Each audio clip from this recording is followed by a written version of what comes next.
Folks, I am looking at a summary that was just handed to me of a speech that Vladimir Putin just gave.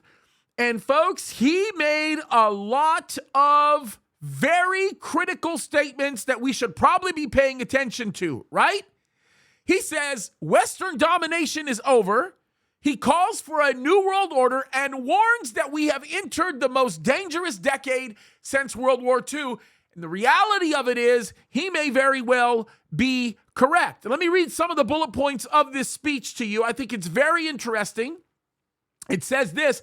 It says Putin laid out thoughts on foreign policy in a speech in Moscow, accusing the West of fanning flames of war in Ukraine, despite being the one to order the invasion of neighboring country 8 months ago. By the way, this is a news sort of take on it. It is interesting. I think Putin was backed into a corner. I'm not justifying what he did. I think it was terrible what he is doing and what he has done. But the United States has undoubtedly wanted this to happen, right?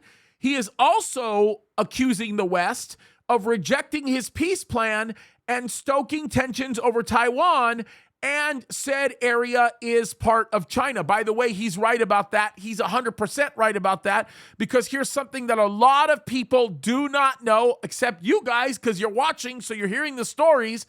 But the president of the United States actually made it impossible for any executive in China in the semiconductor industry to actually keep their jobs, forcing them all to resign, which pretty much has forced the semiconductor companies in China to actually shut down, which of course is forcing the hand of China to invade Taiwan. By the way, this happens during the same week where Xi Jinping goes up in the Chinese Communist Party conference and says, hey, we've conquered Hong Kong. The finalization of Hong Kong is pretty much over. And next is Taiwan.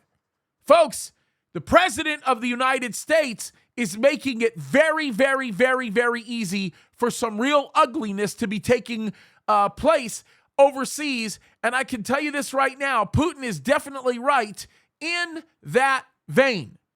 Putin also blames the West for causing global food crisis in what happened to be an appeal to allies in China and Africa. And that's actually right. The United States of America has substantially contributed to that type of a thing. And it's true. It's not a false piece of information. But I want you to understand what Putin is doing. He's taking a good portion of what is true, mixing some lies with it, and using it to propagandize whatever it is that he is trying to do. And folks, he is being successful at it. He's getting very good. Whoever called Putin a dummy is out of their minds, because he is one smart cookie and we ought to be paying attention. The reason why I'm so confident in the fact that Russia is going to continue to prevail is based on my biblical knowledge of what declarations Ezekiel made. But folks, we need to open our eyes. Times are changing, things are getting crazy, and we need to recognize things for what they are. God bless you guys.